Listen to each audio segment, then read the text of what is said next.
Everyone, and welcome back to Resilience by Faith podcast. I am your host, Reese, and today we have another phenomenal guest with us. Her name is Whitney Papa. She is a mom, and she's another contestant in our series. We're talking about moms, we're talking about birth, we're talking about mental health, we're talking about tips, tricks, we're talking about everything. And so I'm really enjoying this series because we laugh together, we cry together, we spend time together, and I just feel like all of these women have become my friends in my head. And I'm enjoying this with you guys as y'all are listening and plugged in, taking notes. And I really appreciate you giving feedback, not only to me, but then y'all are reaching out and finding my guests on socials, and y'all are telling what you've learned or either following up with your own questions. So I really appreciate the engagement. But I'm going to stop yapping and I'm going to let Miss Whitney introduce herself and tell us where she's calling in from today. Yeah, thank you again for having me. My name is Whitney Papa. I live right outside of Seattle in Edmonds, Washington, and I own a boutique copywriting agency where I help Pacific Northwest lifestyle businesses tell their story across their website, with influencers, PR, light stuff like that. And then I recently created a publishing house so I could do more of my creative work. I have a degree in English. And I published my first book about grief, which was inspired by my dad's battle with brain cancer in 2010 to 2012. And in the mom sense, I started my business because I was super pregnant and I didn't want to go back to a job that I commuted to an hour each way, where I paid the childcare providers more than half my salary, and they had more time off than I did. So I was like, the math isn't mathing here, and I need to figure out something else. But I also knew that I needed to use my brain and have my own financial freedom within our family and contribute that way.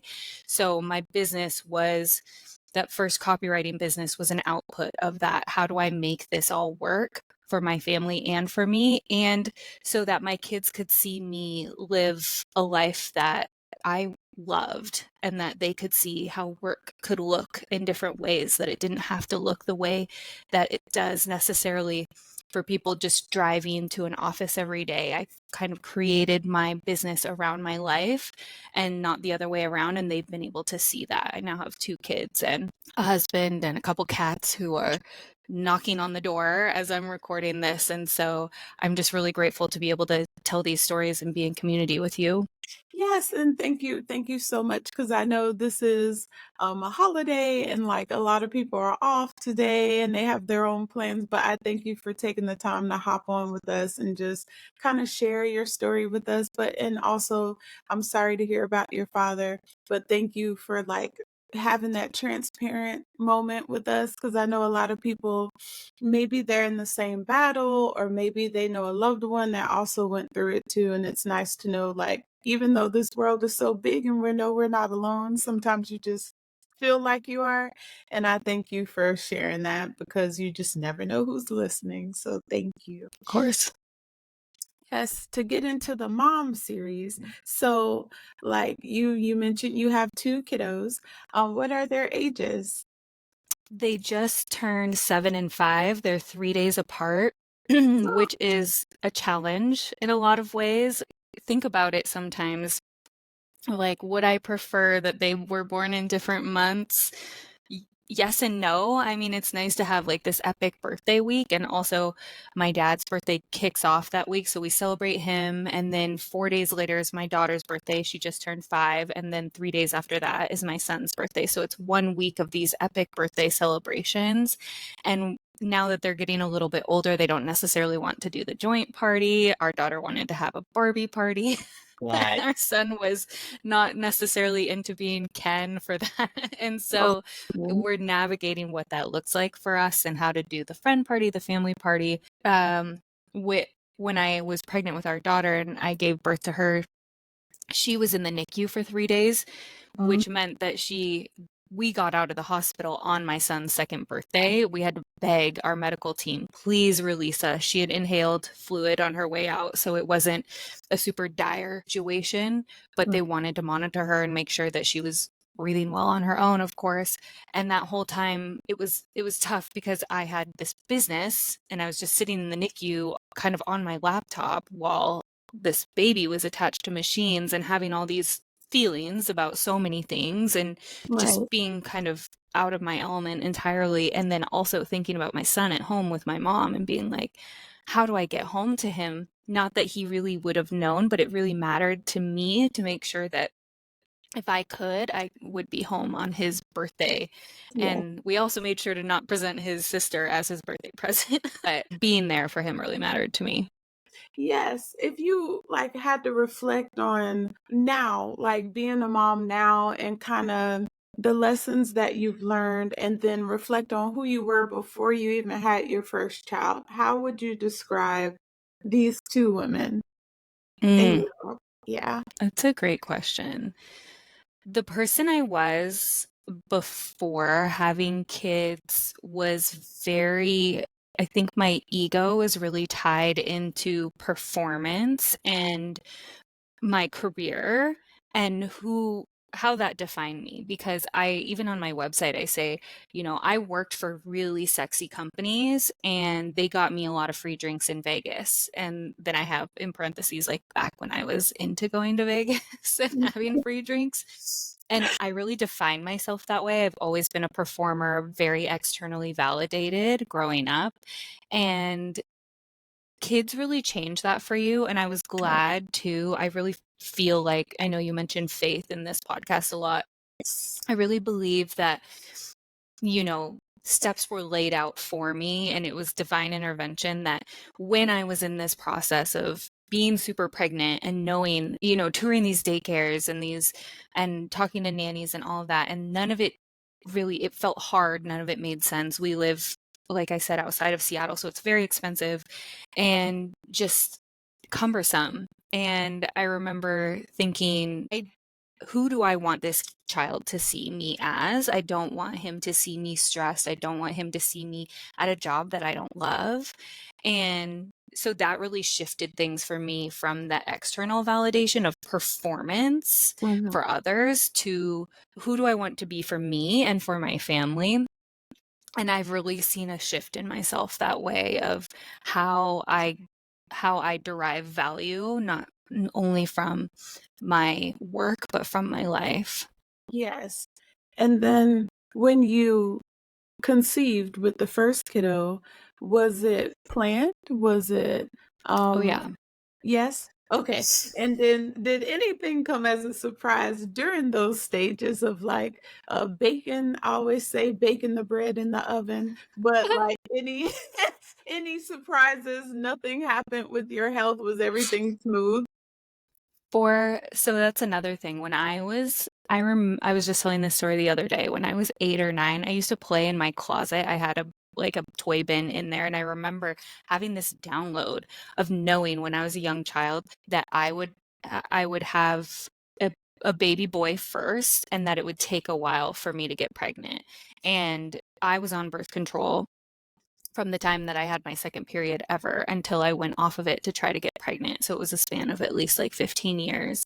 And coming off of that, it took a year or so for my body to calibrate. And in that time, I had multiple doctors tell me you might have infertility issues. We had me tested, my husband tested. I had a couple, I don't remember the right term, like hysterectomy, where they shoot fluid through your tubes on my Yeah. birthday, and to clear them out to make sure that everything was good to go, because it had taken us a little over a year to get pregnant. And that was really frustrating as somebody who's a performer. And it's like, I want what I want when I want it, and it Yeah. wasn't happening.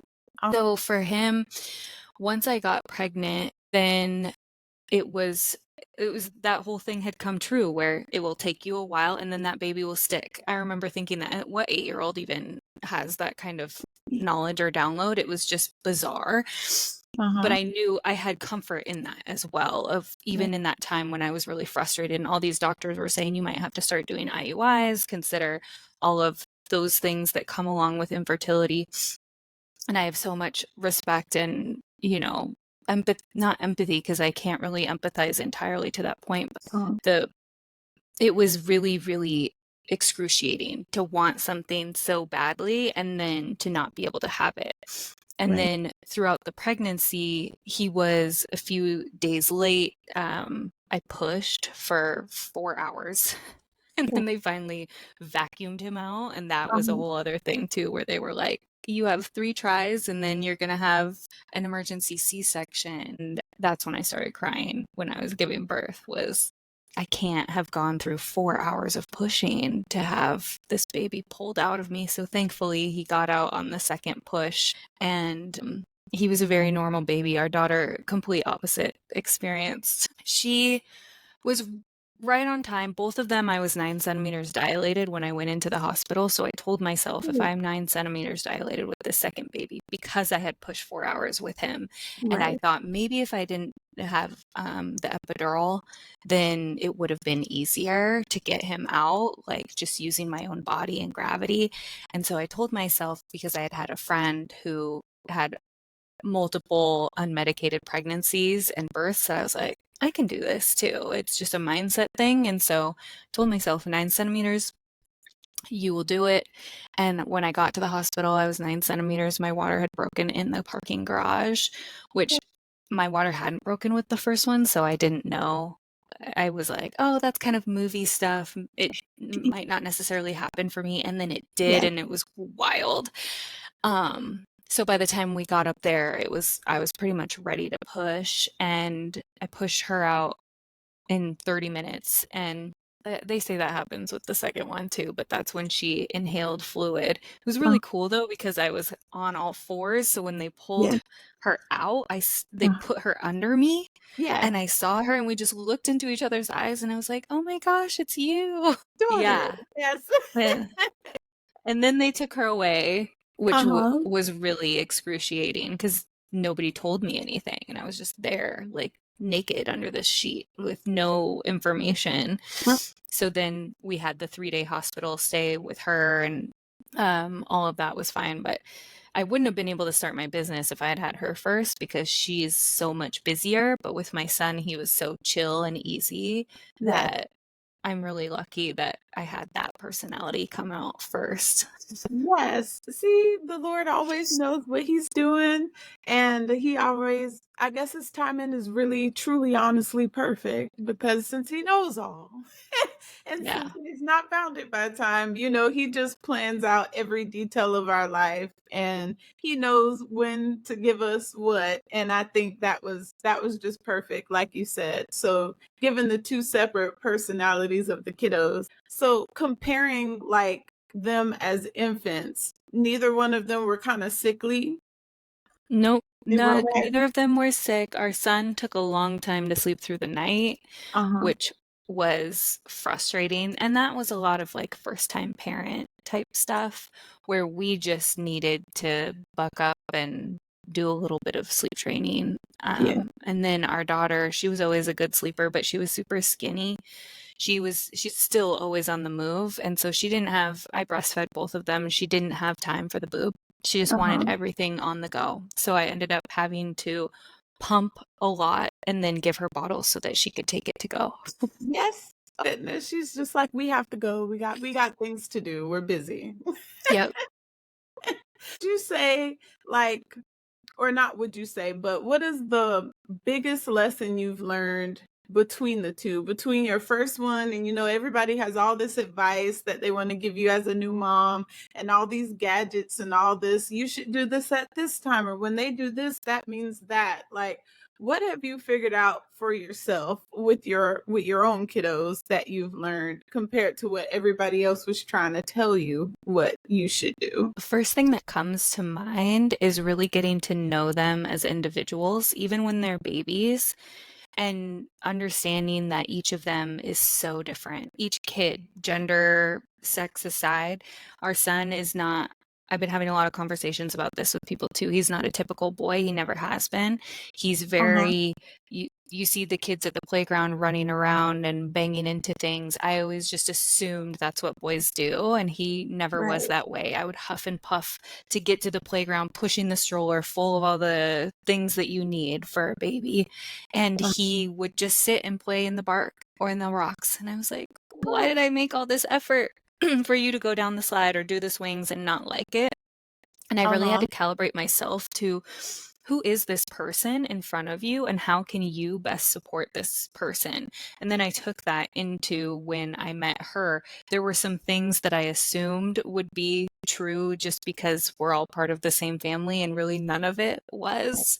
The only thing that has remained consistent really is me and my over communication with them. I mean, that's my life, and my mission is to help people tell their story. And so with my kids, I make sure that I understand them and help them be set up for success with language and ways to articulate their needs and what what's going on for them at all times. And it's really funny to hear them parroting the things that I say to each other when they're bickering or whatever it is, because I really try to constantly, like, we'll be getting in the car to go somewhere, and Yes. I'll have told them the day before and the half hour before, this is what we're doing, this is what time. I want them to feel a sense of control in a Right. life that is very out of control for kids.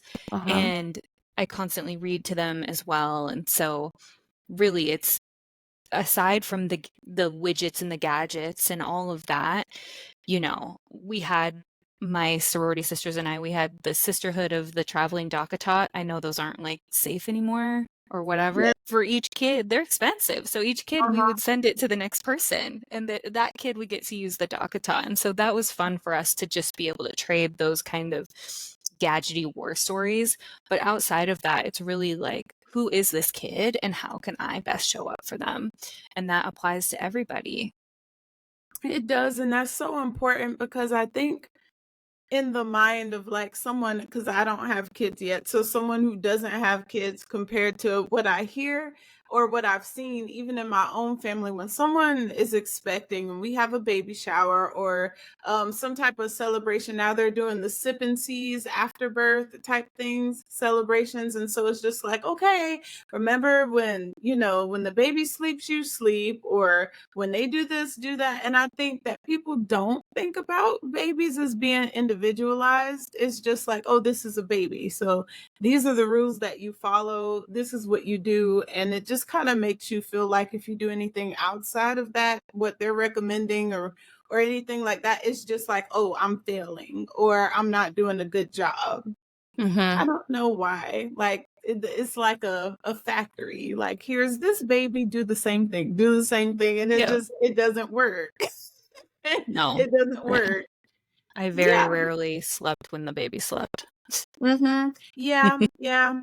I'm so happy we're having this series because I'm like, yeah, let's debunk some things. Let's throw away these generational curses type things and let's make our own stuff, which I am seeing. I spoke with another mom. There was another interview I did, and she says, she's fostering like their own personalities and what they're into and like pouring more into them into this direction. So if the child likes more art or if the child likes more language, she's buying things to kind of help them grow in those areas, and become everything that they need to become and really honing in on their individual talents.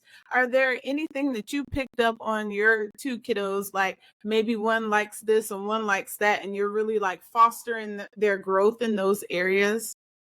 Yeah. Yeah. It's interesting. Our kids, we always intended to send them to public school. We live right next door to a public school. Our son is in first grade now. Our daughter's going into kindergarten next year. So he'll be second, she'll be kindergarten. And so just so many signs pointed to let these kids go and tour some other schools and see what's possible for them. We have the privilege of choice. And so our son picked his school and we sent her there too, because I'm not trying to manage multiple schools and Right. drop off pickups, all of that. Like, I am not the soccer mom in the sense. I mean, they're currently in soccer, which is led and managed mostly by my husband, because I said I am not that mom. Like, I even had to calibrate. I had a Volvo at one point. I'm like, I am not a Volvo person. I am a Oh, Ford Bronco person. So I have yeah. a Ford Bronco, and Uh-huh. they go in the back seats, and it's a two-door, and we manage, and it's great.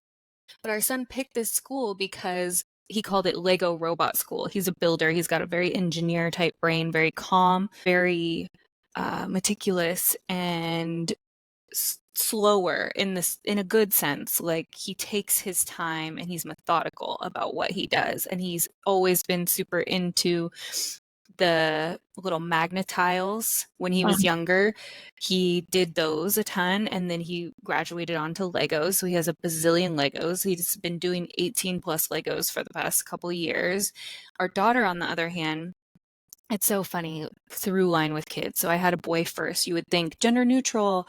I can Yeah. use his clothes with her. Even when she was a baby, I did Uh-huh. the Hello Bello diapers for a while, and all these brands now you can pick the designs on your diapers. Yes. And so there were cute pink and purple ones, and I would mix and match my packs. Even when she was a baby, she would kick me if I put on a diaper that was not pink, or I had them like in this basket so she could see. So our Uh-huh. son's over here building something, being an engineer. Then our Right. daughter is a very girly girl. I would put her in his outfits and she would take them off.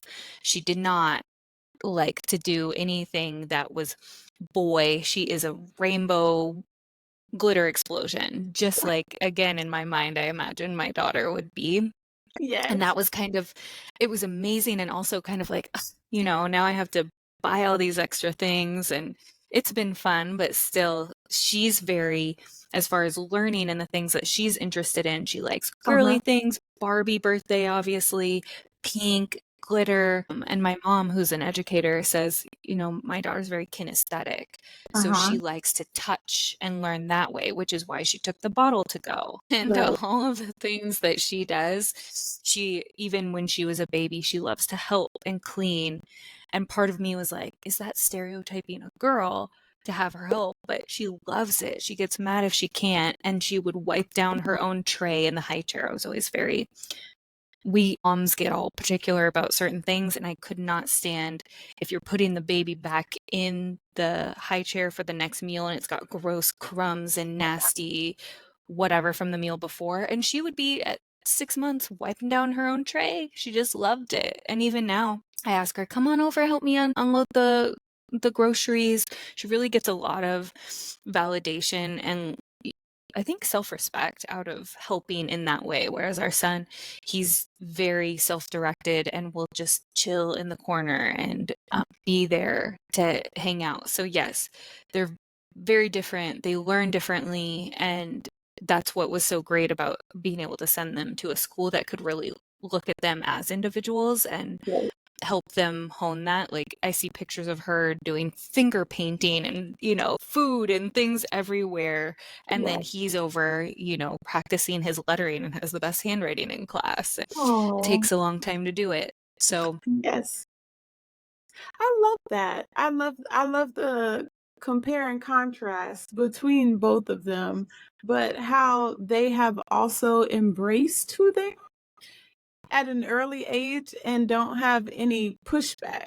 Like, they're just like, mhm. "Oh, this is who I am," and they walk in it and they own it, and I think there's something to be said about kind of like millennials and how we were raised, maybe the end of Gen X, when it's just like, you do as you're told, this is that, this is how it goes, suck it up, buttercup type thing, to where we're going now as parents and as a society. Like, we're fostering growth, but I just feel like there's something huge that's going to come out of this, because it seems like everybody's going in this pivot in the same direction. So when these kids have kids, how Yep. the world is just going to evolve and turn into how we're doing away with generational curses or norms, and kids are becoming literally who they're supposed to be. I think Yeah. that's something to celebrate. Really. Yeah, for sure. I think it's funny you bring that up because I think about that a lot, and how proud my parents were really good at that, but I still had a world that was very much, I didn't know what a performer I was and how much I really cared. Even though my parents told me to, they were never as academic as I was, Right. and in school until they went to college and found the things that they were really passionate about. And so they would just laugh at me because they could never help me with my homework, and I never wanted them to. I just Yes. needed to get that A. I needed to set the curve. I needed to be the best and have that for me. And with my kids, we have so many conversations around what it means to be them, and how unique they are and how that's special and important. My son, we had this really cool moment a few weeks ago where he was invited. He was one of two boys invited to a little girl's birthday party. And it just made my heart explode because not only does she feel safe with him, that he is this calming, grounding energy, but he is safe in who he is. And she feels like, I like to have this little boy around me. He's a good friend. And he had a special week at school for his birthday, which we never had, and all these Yeah, things. so And she wrote to him, and they all write to each other these little letters about, I like you because, and he has this packet of letters, and that same little girl whose birthday was a few days after his wrote to him what a good, kind friend he is. And that really matters to me. And him knowing that it's okay that we recognize too, it must be hard for you sometimes when all these boys are running around and being aggressive and playing sports that you don't like or whatever. But isn't it cool that you get to be you and find your people, even if it's sometimes harder along the way? And he really is already at 7 recognizing that it's cool to be different. yes, yes, which is something that a lot of people don't want to be. Everybody wants to be clones, everybody wants to be like another person, but I'm so happy that the kids coming up now are embracing who they are because everybody was never meant to be like someone else. Comparison is the thief of joy. And with social media and everything, like people putting their lives out there for the whole world to see, or maybe a highlight reel of their life out there for the world to see, it's hard to not look at someone else's life and say, oh, I wish I was like that, or I wish I had this, or I wish I had that. And with that being said, well, how do you feel about navigating social media? I know they're still young, but some parents have kids and as soon as they're born, they put up a social media, and then some parents they wait, or either some parents are just like they're not allowed to have social media until they're like grown. Mm-hmm. You mean their own accounts? Yep, their own accounts. Yeah, I'm not.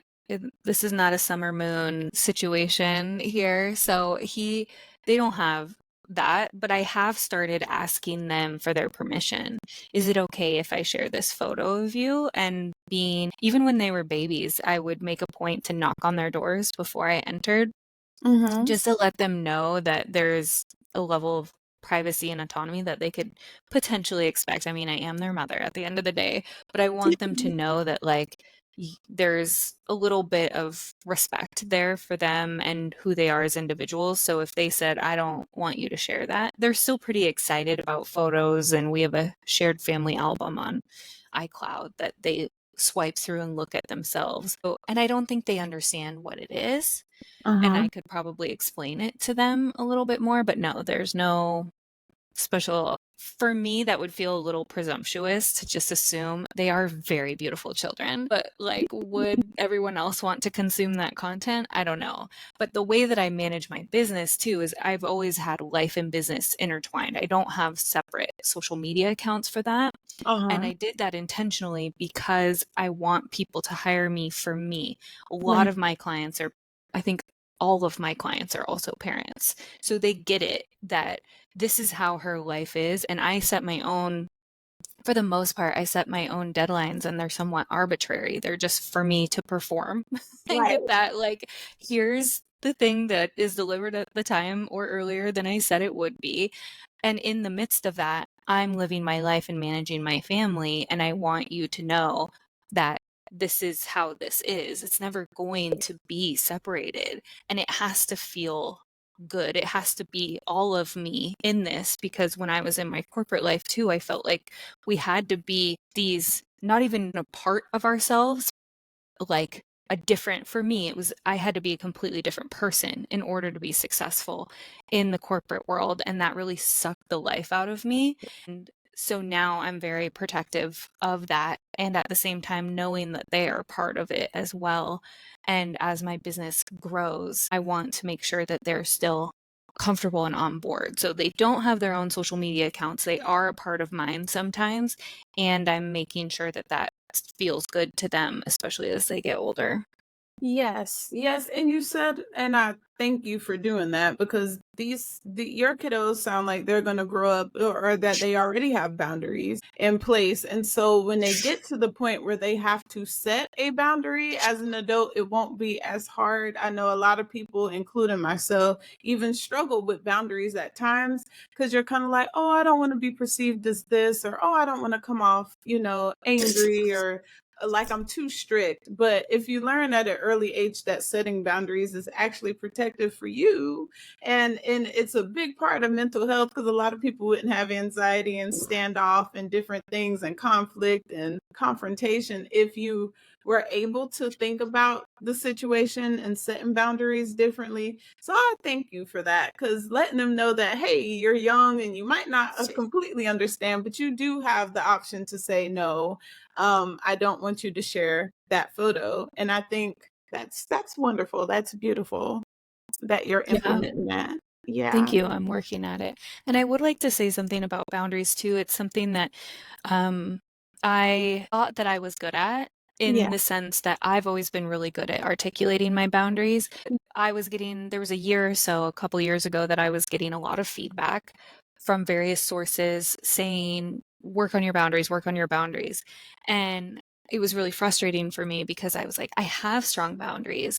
But then I realized you have strong boundaries in the sense that you articulate them and then you allow people to still invade them. So if I say this is my boundary and then Right. somebody invades that, I would get frustrated that they weren't listening to me. And then I would just back off the boundary. I wouldn't hold the line because, like you Gotcha. said, it got uncomfortable.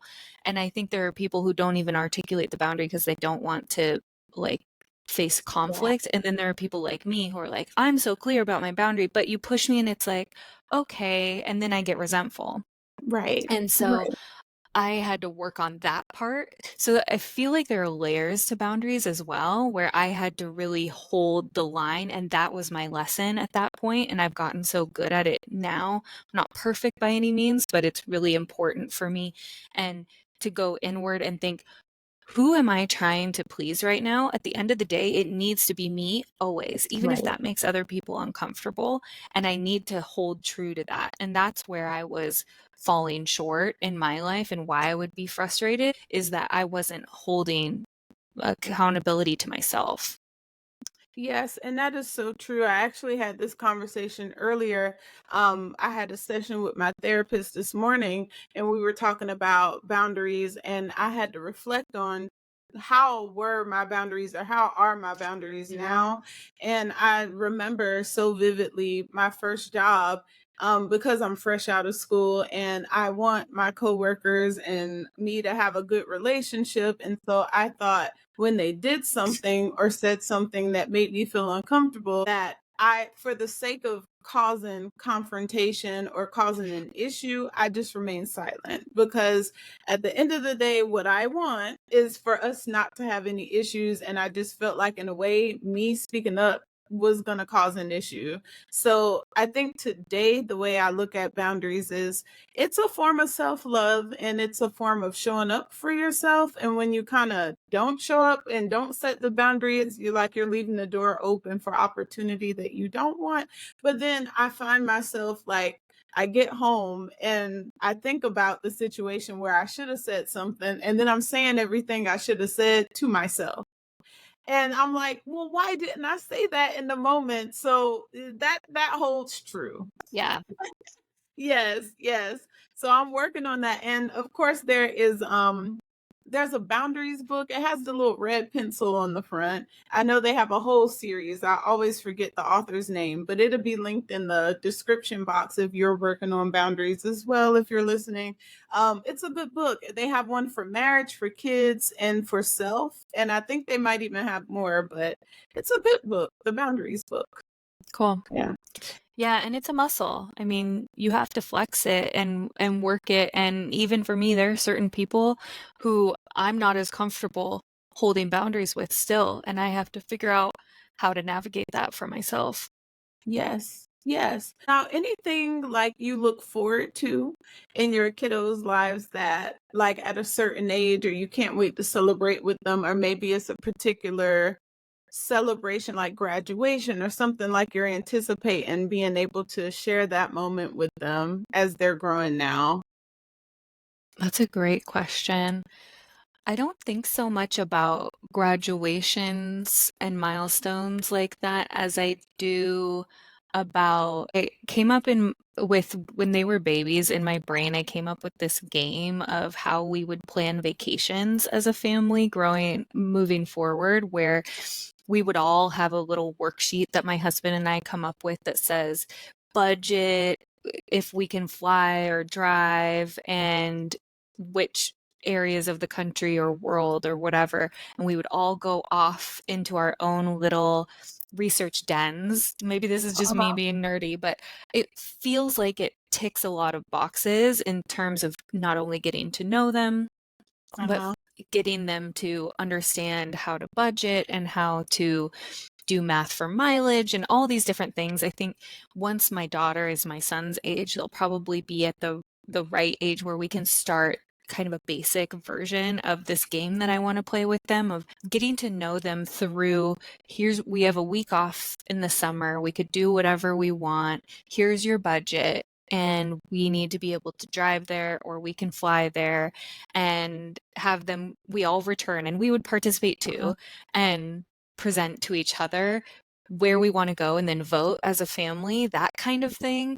And then Uh-huh. anticipating that trip, planning it together, and then going together. Those are the types of things, especially with them having birthdays so close together. I'd love to just pool that money into experiences versus things, Yeah.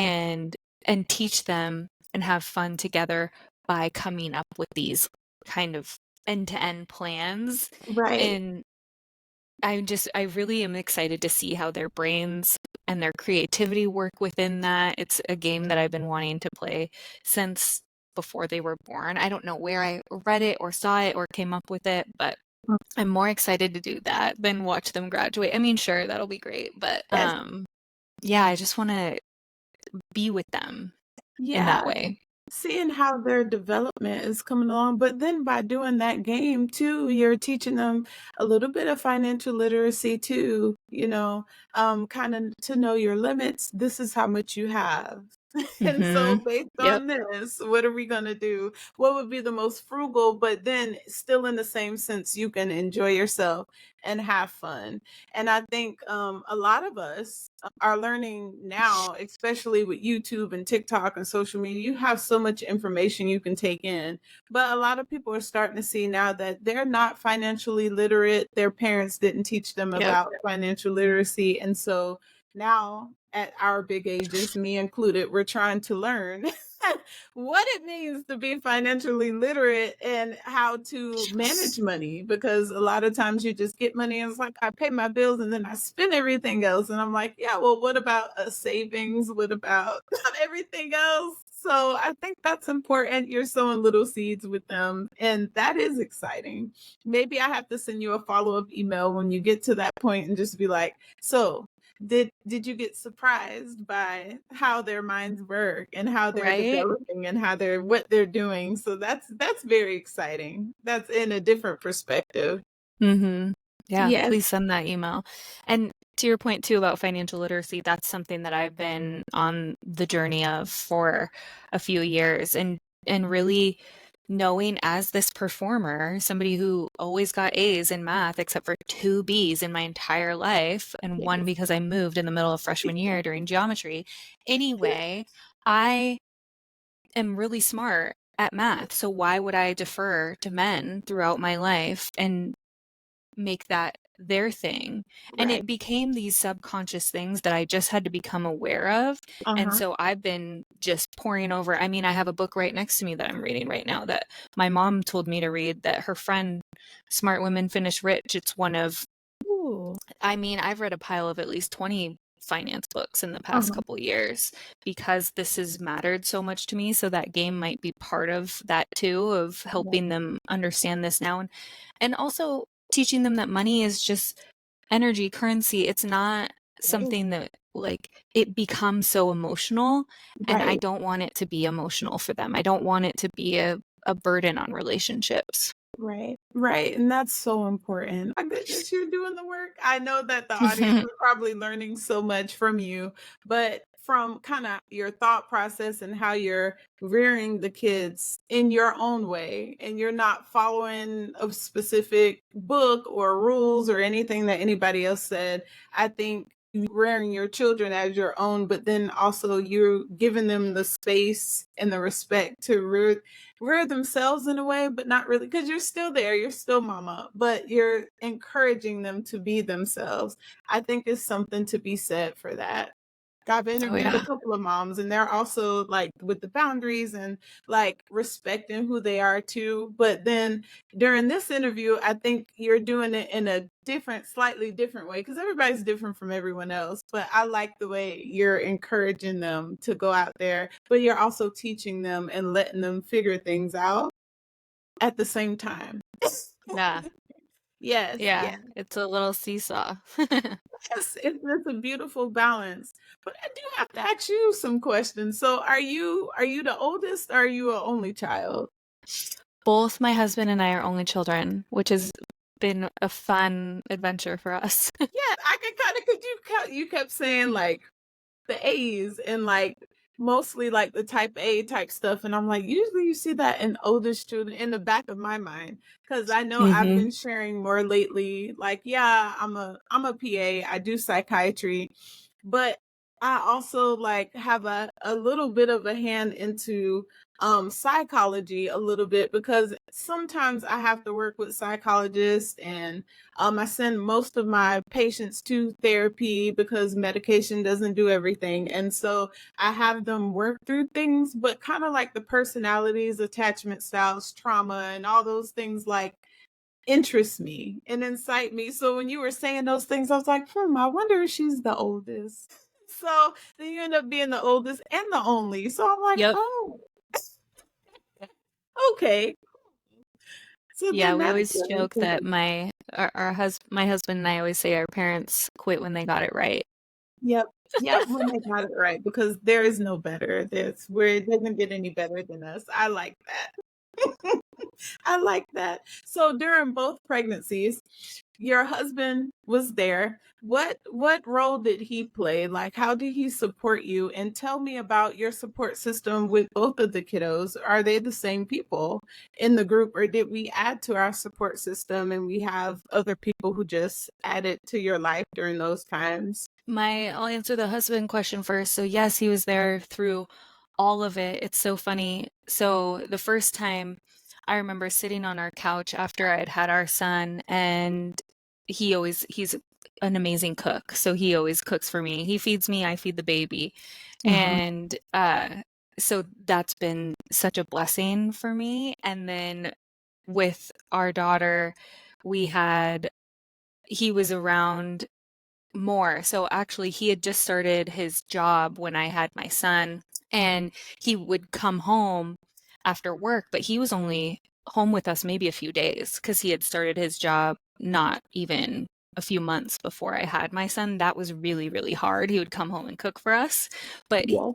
during the day, it was just us for the first 17 months. And that's when I put him in his first daycare. And that was really hard for me, just in detaching from him because I had made that decision of I'm going to run this business and have my family. And he was so easy that I Uh-huh. felt really like just a lot of powerlessness around putting him in the hands of somebody else because it had been such an intense decision for me. And at the time, we didn't have any family. Like I said, we're both only children. So neither of our families lived where we did at the time. And then during COVID, right after our daughter was born, they moved within 5 minutes from each other a few months apart. And so now we have this big family system that sometimes I get weepy about it because my parents are from Eastern Washington and Northern Idaho, respectively. Uh-huh. And I don't remember my grandparents, I don't think they were ever in the same room. For my we have family dinners almost every week where all of the grandparents are together with the kids, or my in laws are at every soccer game and every practice and making my kids' birthday cakes. And for them to have that level of support. And now we're in this place too where we're kind of starting to make friends, and the kids can be dropped off at the friends' houses, and we don't have to be there for the play date, and that's kind of weird and cool at the same time. So we're starting to build an ecosystem beyond our families as well. But even being here where I'm recording near my extended family, my grandparents, my aunts and uncles, our kids can walk to the pool, they can walk to my aunt's house, and they can play with my cousin's kids because, we don't have cousins for them, but I have a big extended family. And so it's it was really hard at first, and I didn't realize that it was so hard until it was different. And now I just have so much gratitude for what has been built around us, and I can see the purpose in our parents' lives in being such a big part of our kids' lives. And that really matters to me as well, that, I think it's extending their lives to be with these kids, and who wouldn't want to be? They're awesome. So Yes, and grandparents, I always tell people, are like heaven's angels. I declare, like they're second parents, second parents. And so when they were like, "Can I go see grandma? Can I go see like what are they doing today?" And when you call them, their face just light up. It's like giving them a second chance to be in a way parents, but like they always spoil and let the kids get away with yes. things we could not get away with. It's like, what? You Yeah, let them that's do a what? whole other episode. But overall, it's very good. And for me too, like, I don't have my dad anymore, and he was the best person ever. And that really upsets me when I think about it. Like, that I wish so much that my kids got to be with him and that he got to experience being a grandpa, because they are so amazing and would be so wonderful for him. And for me to be able to for them to know my grandpa is really important to me. He's 95 and he's coming over here and hanging out with these kids and taking them into the garden, and they love him and talk about him. Right. And I can see how much that matters to him as well. So it it's not really a replacement by any means, but when I was intentional about how I want these kids to live their lives and who I want them to be around, if I only have a few years left with my grandparents, I mean, he says he's going to live until 110. Yeah, Any of us could die at any day.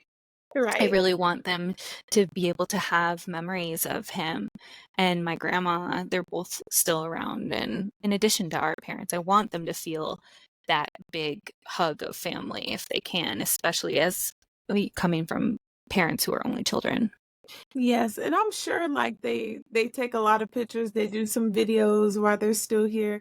But Oh, I yeah. think the one thing I regret on the topic of grandparents that I didn't do is, so like my grandmother, she was a Florida baby. The and like her mother gave her up once she got in a relationship and gave her to my great grandma. And then my grandpa was born, he was the baby of 13 kids. And so they were raised on a farm, and they were like the tree trunk of our family tree.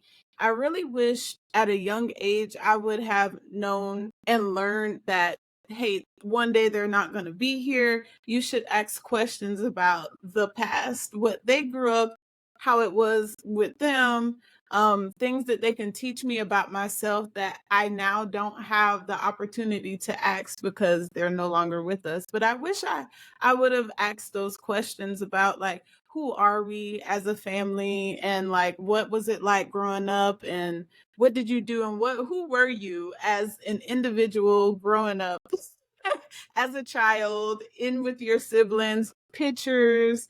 I would have asked so many things that I wish I now had the opportunity to do. But that would be something that they could do, maybe have family like night and learn about like where they come from, but also who they are and who Mm-hmm. were their grandparents before they were grandparents and see Yep. all the pictures and stuff. It's so cool.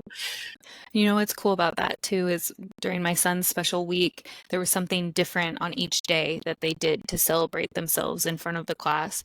And on Wednesday, they get to bring a special person from their family. And most kids, the low hanging fruit is one of their parents. And we asked him, and he's very thoughtful. I mean, this kid knows what he's going to be for Halloween a year in advance. Huh. And so he took his time to think about who he wanted for his special week. And because my mom, he has early release most Wednesdays too. So my mom's been picking him up, and they've had their Uh-huh. little date before we get our daughter. And it's been really special for him because she demands a lot more attention than he does. And so to carve out that special time is important. And she's really come in on that and engaged. And so he asked her to be his person for his special week. And she was a champion dog sledder, which Yeah. how many kids get to say their grandma was in Sports Right. Illustrated for being a dog sledder? And Wow. for him to know that is, I mean, he wouldn't have known if he hadn't been spending so much time with her here where she grew up in this small town, Uh-huh. and just on Wednesdays when they have their dates and beyond that. And so he asked her to be his special person, and she came, taught the class all the different terms of how to move the dogs, and gave them all little huskies to take home. And he was so Cool. proud.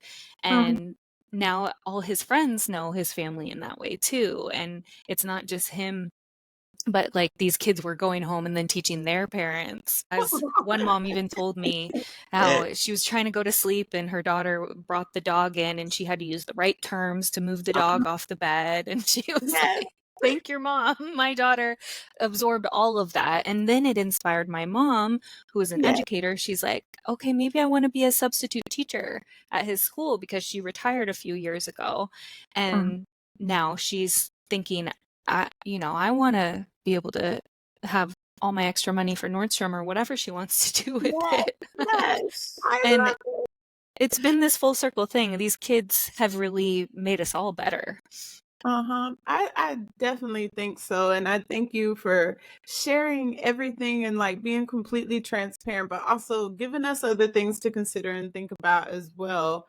If anybody in the audience wants to reach out to you, where can they find you?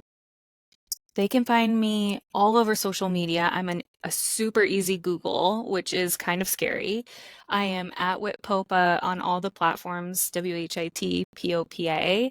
And I'm most active on Instagram. Probably, I recently got back on TikTok, very into threads as a writer. And then my website is popaandassociates.com, which a lot of people asked me, is that like Olivia Pope on Scandal? And I had, maybe it was lodged in my subconscious when I created the business, but I had to create it quickly. And so I can't remember what the original name was that I picked, but that wasn't available. So here we are. And if people want to associate me with Olivia Pope, I love it. So I love it too. popaandassociates.com. Yeah. Yes, and I should have asked, I wanted to circle back around because I hate mispronouncing people's name. In the beginning, I called you Whitney Papa, and Most it's people do. Popa. Yeah. Yes, so Popa. I'm so Yeah. sorry. It's, thank you, but most people get it wrong, and it's fine. It's Romanian. It's a, I don't know, hard or soft O, whatever it is. It's Pope. Popa. Well, thank you so much for coming on today and being a guest. And thank you guys always for listening. We will touch base again in 2 more weeks. But thank you so much, Whitney. You've got her socials. You can find her. Please contact her. Let her know what you got from this episode or follow up with questions, even if they might be business questions. She shared her business on here and what she likes to do. So I'm pretty sure if you find her on any of social medias and you want to ask her a specific question or even give feedback, she'll be open and receptive to it. I encourage you to, because I think building a community, but also leaving it to where someone listening might also be in the same line of business and they want to connect. And that's how things get started. So I love it. I love to hear your stories and your feedback always, and kind of seeing the connections that were made just from listening to an episode. So thank you guys. And as always, I will see you in 2 more weeks. But thank you, Whitney, again. Thank you. This has been wonderful. Yes. Have a great day. You too.